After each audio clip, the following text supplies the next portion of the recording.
Hello Capricorn, ito yung reading mo for April 24 to 30.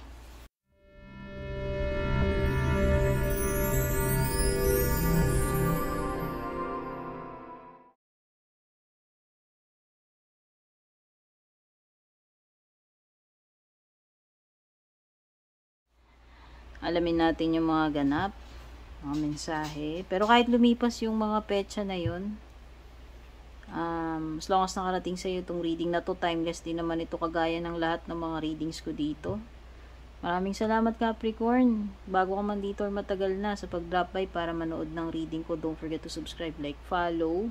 Yung mga interesado sa private reading ko, tignan nyo na yung mga nakasulat sa description. Ito ay general reading lamang, hindi tututugma para sa lahat.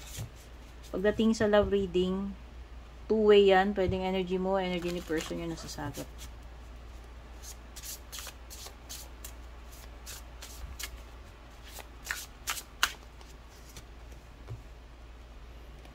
Unang-unang card mo nahugot, the Weasel and Pine. Second card, the Beaver and Birch. Third, the Wolf and Rose Hip. And meron ka rin the Crow and Dogwood. So, yung mga energies na meron dito, introspection, home, guardianship, intelligence.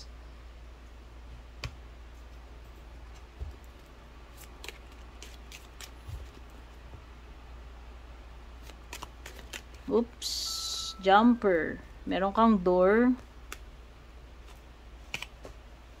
Wind chimes. Ladder. Man. Uy, may person. So, hindi ko na, gawin na lang natin neutral to. Okay? Para welcome ang lahat. Ano mang gender niyan. Basta person. Hugot tayong cards para sa, maiksing love reading mo.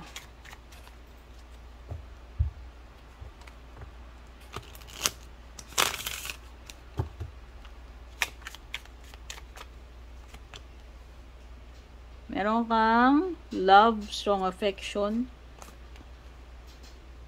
insecurities, storm, non-committal. Ay, snake. Nako, ayan na naman yung snake. Kagagaling lang yan kay Sagittarius. So, umpisahan na muna natin itong mga oracle bago natin buklatin yung tarot cards mo tsaka closing messages. Introspection. May something na kailangan pag-isipan, pagmuni-munihan ng mabuti. Iko-contemplate mo, Capricorn. Hindi ko alam kung tungkol saan to, ha. Bahala na kayo. General reading naman to, eh. Pwedeng iba sa inyo, nagre-relate ito sa personal, sa pamilya, or romantic connections, or pwede na naman career. Something na related sa family, sa bahay. Oo. Pwedeng yun yung pinag-iisi-isipan. Or, pwedeng meron ditong maglalaan ka ng time kapag bakasyon, mag-leave, stay ka muna sa bahay. Parang ganun eh. Pahinga. Habang nag-iisip ka, o yan, pwedeng iba dito,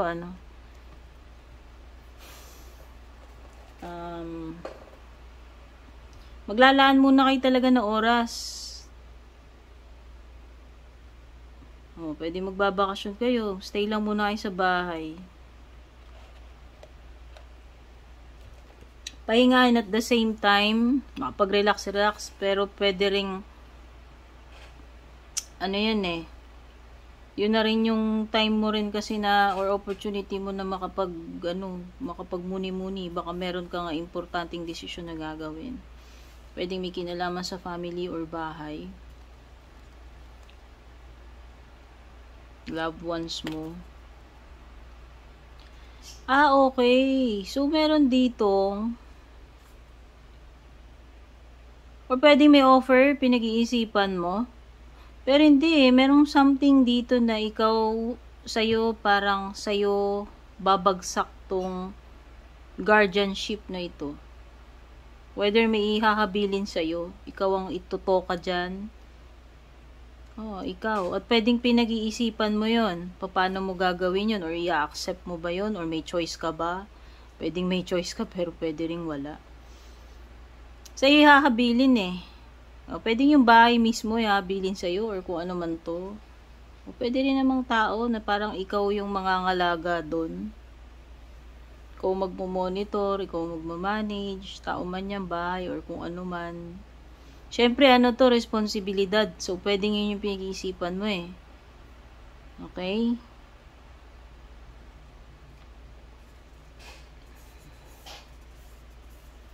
At nakikita ko matalino ka naman. May intelligence dito. Sa tingin ko, kung ano man tong problema mo, magagawan mo to ng solution. Gagana yung katalinuhan mo. Dito mo magagamit. May apply mo to sa sitwasyon mo.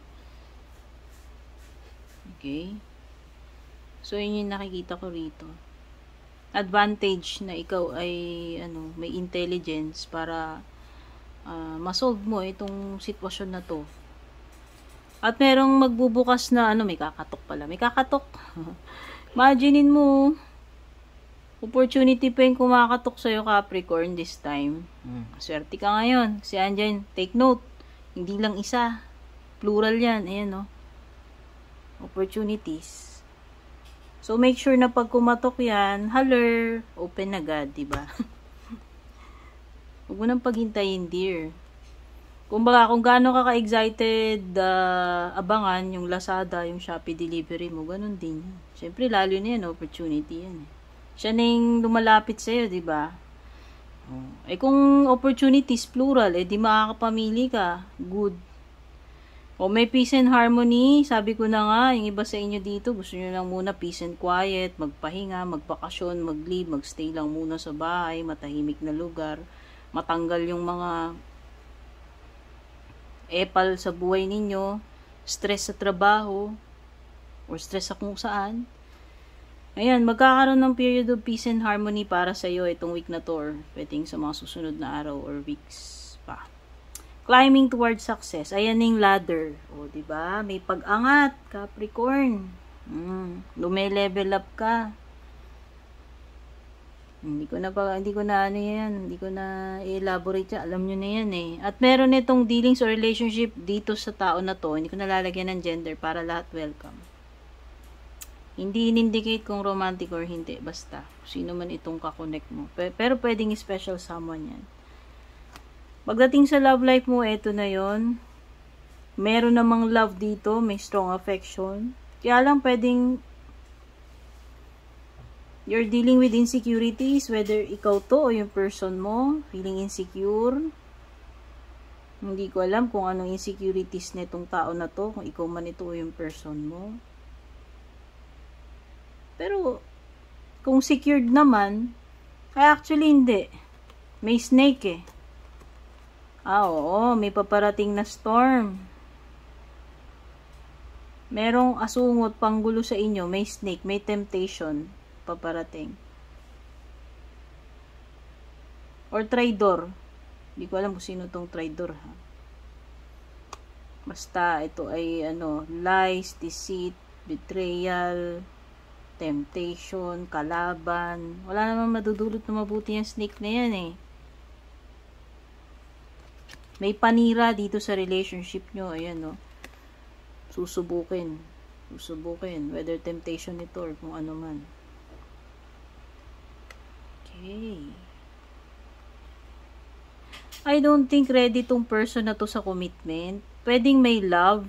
Doon yung love. Kaya nga, meron ditong isa na hindi siya secured kasi siguro gusto niya 100%. Kung kayo, oo, hindi sapat na love. Siguro gustong i-secure yung relationship, magpakasal. Pwedeng ganon. Pwedeng hindi pa magawang magpakasal kasi yung isa, hindi pa siya siguro, ayaw pa niya magpatali, hindi ko alam.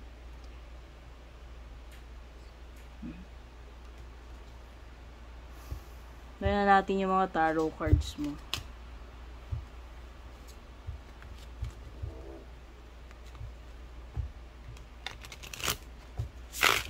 Oops.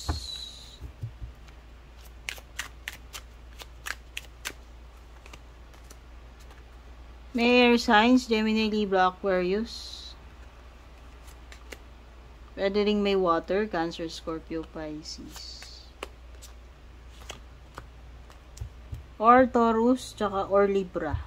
Yan yung mga signs na napipick up po sa cards.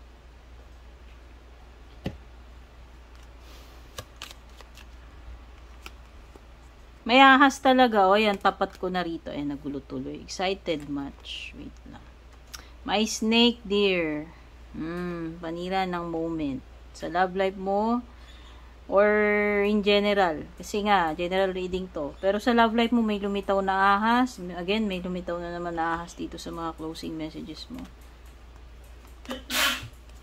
At person na naman. Person, importanteng tao sa buhay mo to. Sino man niya, ano man gender niyan.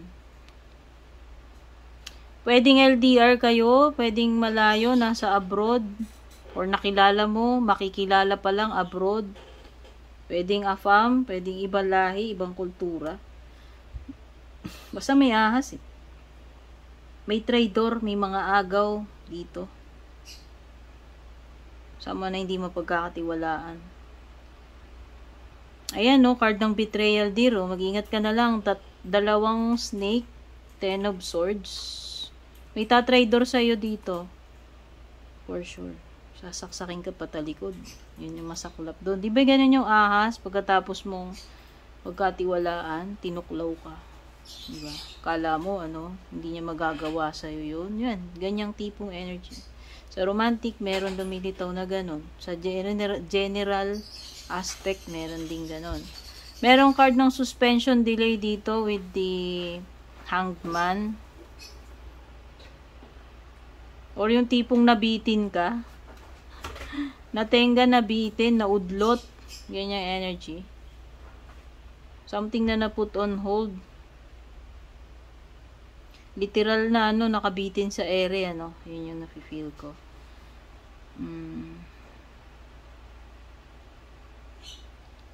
Siguro this is something na wala kang magagawa eh. Kaya, alam mo na, might as well surrender na lang. Hayaan mo na lang. Hayaan mo na lang mag-unfold yung situation. Kasi wala ka rin naman literal na magagawa. Ayan. Si Hanged Man is nakatali, nakasabit. Diba? Ano magagawa mo kung nakatali kamay mo, nakasabit yung paa mo, diba? Wala. Panonoorin mo na lang. Wala kang magagawa. Or palilipasin mo lang. Kasi pwedeng waiting period to eh. Or a period wherein diyan sa period ng inactivity na yan, kasi nga wala kang magawa dun sa situation, dun din magliliwanag yung isip mo. Dun ka magkakaroon ng realization, no? So, pwedeng may pagbabago rin ng, pag-iisip dito. At merong yes card dito, which is the 9 of Cups. Wow! So, this is, something na matutupad para sa'yo. Something na makukuha mo, ma-achieve mo. Magbibigay sa iyo ng contentment, happiness, yan na yun.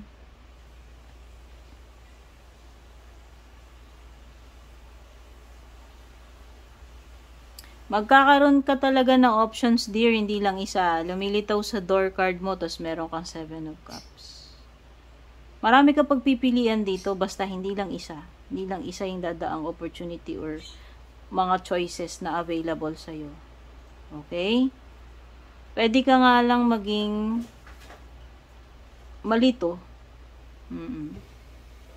Or pwedeng hindi lahat ng nakikita mo dito ay totoo. Pwedeng yung iba dito, fake, illusion. Akala mo lang ganito, ganyan. So, yan, pwedeng mini mo energy niyan, no?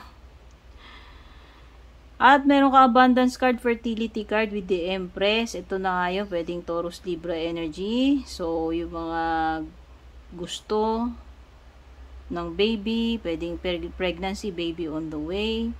Pwede rin namang harvest time ito. Like may mga, kung ano man itong mga malapit mo ng ma-receive. Pamasain, ano pa. Ito ay something na tinanim mo for sure. Yun yung aanihin mo. Kasi nakita ko naging masipag ka dito or naging creative ka, nagbunga ng maganda yan. Something na magbubunga ng maganda eh. Merong magbubunga ng maganda or resulta. Malapit mo nang matanggap, anihin. Okay? Pagdating dito, ayan, may sabi ko nga yung special person o importanteng person sa buhay mo. May pagta-travel with the ship.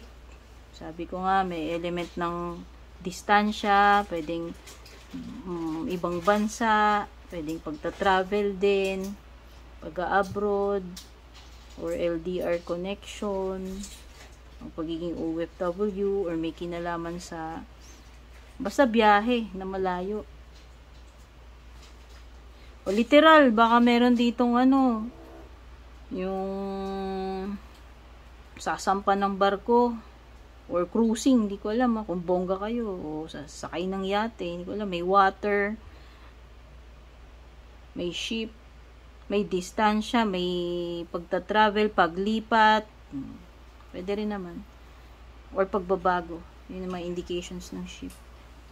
Okay, so ito yung mga energies na pick up ko sa reading mo. Don't forget to like, comment, pa-share na rin itong ating reading. Take care, God bless, Pabush. And kung balak nyo pong mag-book or mag-inquire ng personal readings ko, basahin nyo lamang po itong nakasulat sa screen or yung nakalagay sa description.